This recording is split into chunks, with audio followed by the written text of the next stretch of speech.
ಹುಲ್ಲಾಗು ಬೆಟ್ಟದಡಿ ಮನೆಗೆ ಮಲ್ಲಿಗೆಯಾಗು, ಕಲ್ಲಾಗು ಕಷ್ಟಗಳ ಮಳೆಯ ವಿಧಿಸುರಿಯೇ, ಬೆಲ್ಲ ಸಕ್ಕರೆಯಾಗು ದೀನ ದುರ್ಬಲರಿಂಗೆ, ಎಲ್ಲರೊಳಗೊಂದಾಗು ಮಂಕುತಿಮ್ಮ ಎಂಬ ಕವಿವಾಣಿಯಂತೆ ಸಮಾಜದ ಕಟ್ಟ ಕಡೆಯ ವ್ಯಕ್ತಿಗೂ ಸಾಮಾಜಿಕ ನ್ಯಾಯ, ಘನತೆ, ಗೌರವಗಳು ಸದಾ ದೊರೆಯಬೇಕೆಂದು ಜನೋಪಯೋಗಿ ಹಾಗೂ ಸಮಾಜೋಪಯೋಗಿ ಚಿಂತನೆಗಳೊಂದಿಗೆ ಬದುಕಿ ಬಾಳಿದ ಶ್ರೇಷ್ಠ ರಾಜಕಾರಣಿಗಳಲ್ಲಿ ಒಬ್ಬರು, ಅಪ್ರತಿಮ ನ್ಯಾಯವಾದಿಗಳಾಗಿದ್ದವರು, ಅನೇಕ ಪ್ರಥಮಗಳನ್ನು ಬಳ್ಳಾರಿಯಲ್ಲಿ ಹುಟ್ಟು ಹಾಕಿದವರು, ಸರಳ ಸಜ್ಜನಿಕೆಯ ಮಾತೃ ಹೃದಯದ ಮಹಾನ್ ಚೇತನ ಶ್ರೀ ಶ್ರೀ ಶ್ರೀ ಹದ್ದಿಗೇರಿ ಲಿಂಗಾರೆಡ್ಡಿಯವರು.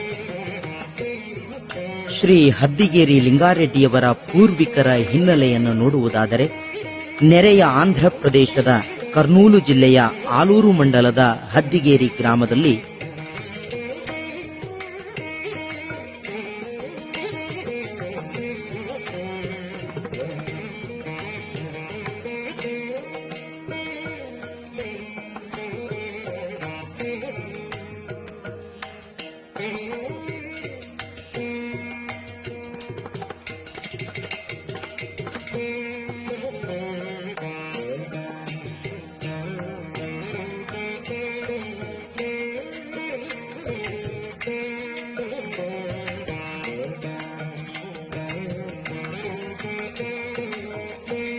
ಜಮೀನ್ದಾರು ಮನೆತನದ ಶ್ರೀ ಹದ್ದಿಗೇರಿ ತಿಮ್ಮಾರೆಡ್ಡಿ ಮತ್ತು ಬಸಮ್ಮ ದಂಪತಿಗಳು.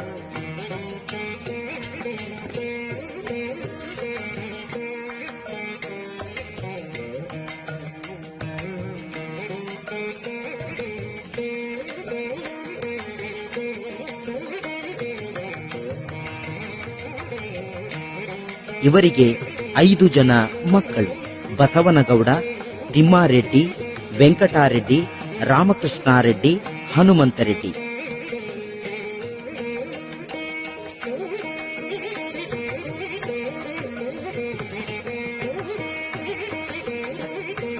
ಶ್ರೀ ಬಸವನಗೌಡ ಮತ್ತು ಗಂಗಮ್ಮ ದಂಪತಿಗಳಿಗೆ ಜ್ಯೇಷ್ಠ ಸುಪುತ್ರನಾಗಿ ಶ್ರೀ ಹದ್ದಿಗೇರಿ ಲಿಂಗಾರೆಡ್ಡಿಯವರು ದಿನಾಂಕ 13ನೇ ಅಕ್ಟೋಬರ್ 1908ರಲ್ಲಿ ಹದ್ದಿಗೇರಿ ಗ್ರಾಮದಲ್ಲಿ ಜನಿಸುತ್ತಾರೆ.